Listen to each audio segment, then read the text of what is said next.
It never ceases to amaze me how these corporate slaves, these fanboys, these plastic justice warriors, whatever you want to call them, how they show their ass by saying something so utterly retarded about games that are not on their preferred hunk of plastic, but then turn around and contradict the very stupid things they said when it comes to similar games that are on their preferred hunk of plastic.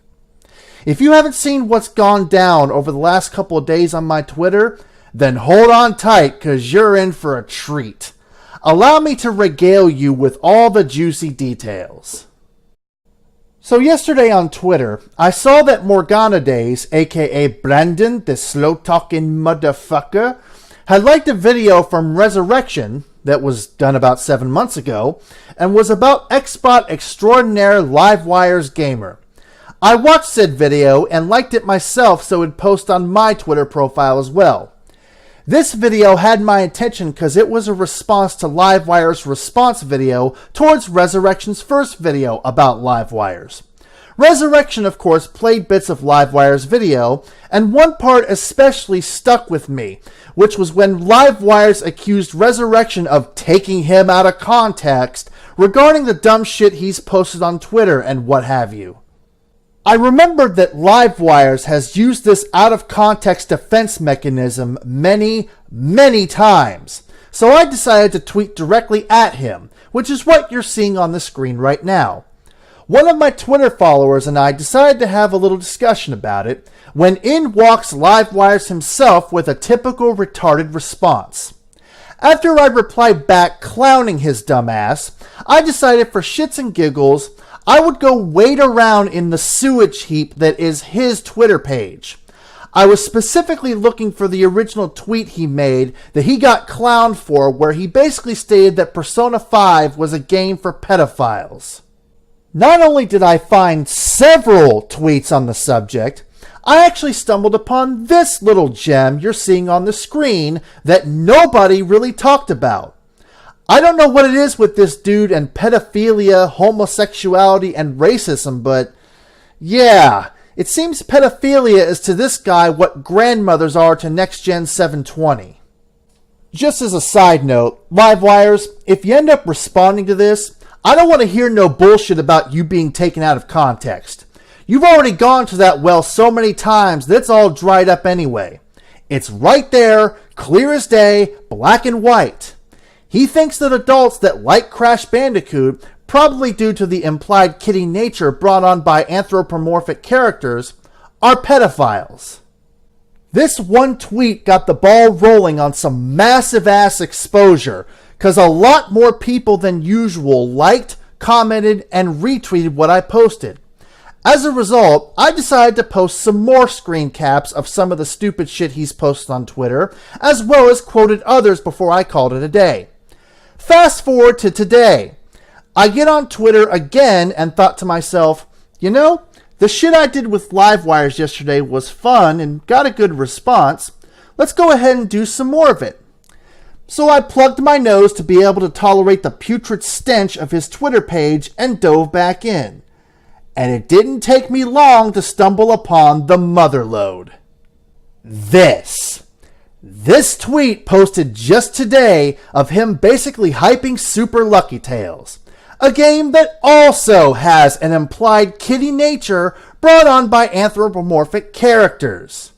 You better motherfucking believe I remembered the tweet of his I posted a screen cap of the day prior regarding Crash Bandicoot being labeled as a pedophile game for the exact same thing, and you best believe I called him on it.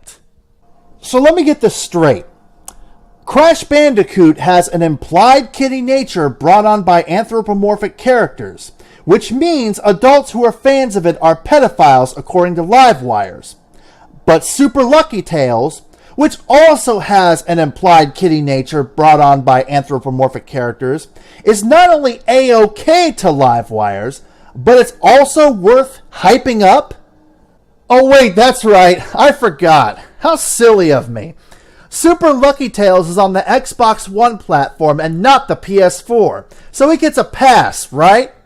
So what's going to happen if the Crash Insane trilogy makes it to the Xbox One like it's rumored to? Will it then cease to be a game for pedophiles and be okay for grown-ass men like you to play, Livewires? You dumb fuck?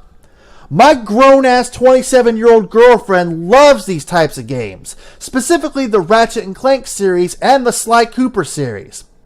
Guess that makes her a pedophile, according to this dumbass. And as if that's not bad enough, this idiot tries to do this dismissive dance routine and attempts to damage control by saying that just because you play a platformer, in this case Super Lucky Tales, that doesn't make you a pedophile.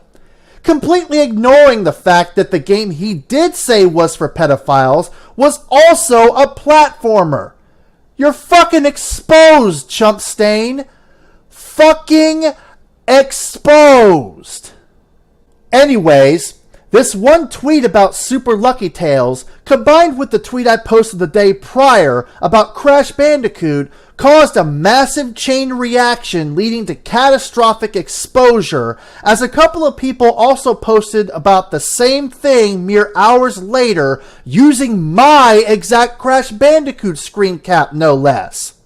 Needless to say, my day was made as my handiwork caused an absolute clown fest where lols were had by many. You're welcome, crumbside. With this atom bomb of dipshittery, as well as some of the other things this clown has been called out for this year, Livewires Gamer has not only gotten my vote for the CSA 2017 Rookie of the Year, but he may end up winning the entire thing and take home this year's CSA strap. Granted, it's still a little too early to call as we still have about 4 months left, so anything can happen to shift the balance of power and make it another's ball game. However, as it stands right now, Livewires has officially ascended to being one of the favorites to take home this year's CSA crown. So yeah, Livewires, you can make whatever response you want, but it won't matter. Your ass has been exposed, son. By all means, though, keep the dumb shit up, because all of us rational, level-headed people are laughing our asses off at your sad devotion and worship over that Microsoft hunk of plastic. The Great Exposer has spoken.